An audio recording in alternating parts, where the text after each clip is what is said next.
You might have made plans to visit Germany this Christmas, but thanks to a huge rise in infection rates, there are new restrictions coming in now, which might mean that your stay is not much fun. As much as it pains me to say this, if your journey is not essential, now is not a good time to visit. But in this video, I want to give you a brief rundown of the most important restrictions and a few tips.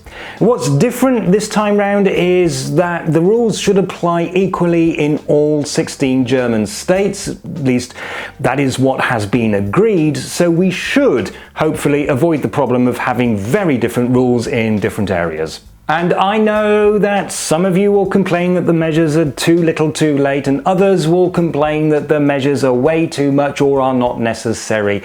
I can't do anything about that. All I'm doing here is reporting on what the measures are. First, a little terminology. We have in German-speaking countries the terms 3G, 2G and 2G+. 3G means that you must be vaccinated, have recovered from an infection, or have recently tested negative. 2G means that you must be either vaccinated or recovered, and 2G plus means that you must be either vaccinated or recovered and you must have recently tested negative. First of all, fireworks and gatherings are forbidden on New Year's Eve and New Year's Day. Normally it's tradition to gather in the streets, greet your neighbours and let off fireworks, but this year that's not happening for the second year in a row. And yes, gatherings are also banned. I know that a lot of people are saying, no, it's only fireworks that are banned.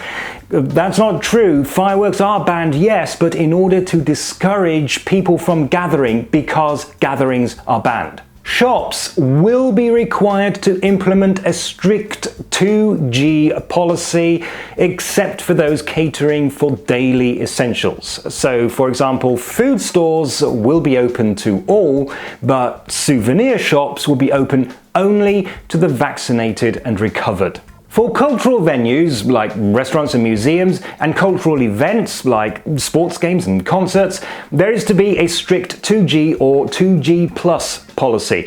Also, at large events, attendance will be restricted, no more than about half the seats may be filled, and there will also be a mask mandate. Private gatherings are allowed, but if a gathering includes anybody who is not vaccinated or recovered, then the gathering is limited to the members of one household plus one or two members of one other household. Children under 14 don't count for this.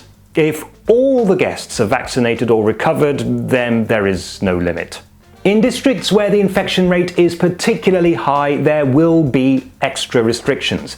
Indoor clubs and discos will have to close, there will be no live audiences allowed at cultural events, and all gatherings will be restricted to 50 people indoors or 200 in the open air. And on top of all that, local governments retain, at least for now, the right to impose further restrictions that they feel necessary, including things like banning alcohol consumption or ordering shops or hotels to close. This is in addition to restrictions that are already in place. The most important include masks in stores, FFP2 or equivalent, and also masks on public transport, which is also 3G. For 2G+, you will need a negative rapid test result no more than 24 hours old from a certified test centre or a pharmacy, or a PCR test no more than 48 hours old. And the same is true for 3G if you cannot prove that you are either vaccinated or recovered. To prove that you are vaccinated, the best option is actually the digital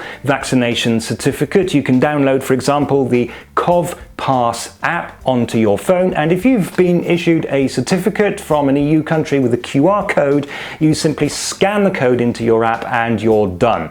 To prove that you are recovered, you would need an older PCR test showing that you were positive in the past.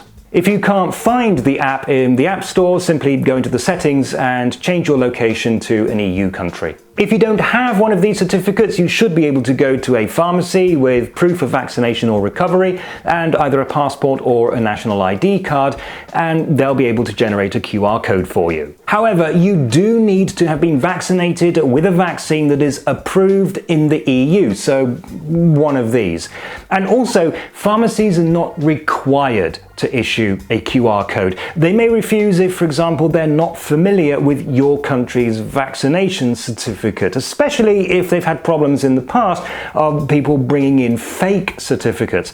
If that happens to you, then just try a different pharmacy. Whenever you need to present proof of vaccination or recovery, they are supposed to confirm your identity, so you will need to have a passport or a national ID card as well. All of this, of course, assumes that you are already in Germany. If not, then please, before you travel, do check the entry requirements and restrictions from your country. But if your journey isn't necessary, then really you should consider postponing it.